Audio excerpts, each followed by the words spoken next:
Hello. Wikipedia's picture of the day, March 8, 2024. Today's video is about Rosalind Goodrich Bates.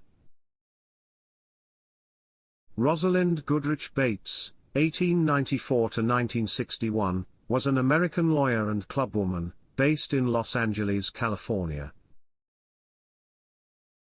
She was a founder and served as the president of the International Federation of Women Lawyers.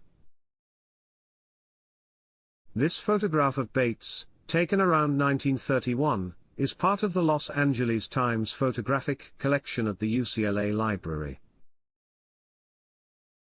Thanks for watching. And don't forget to like, comment, and share.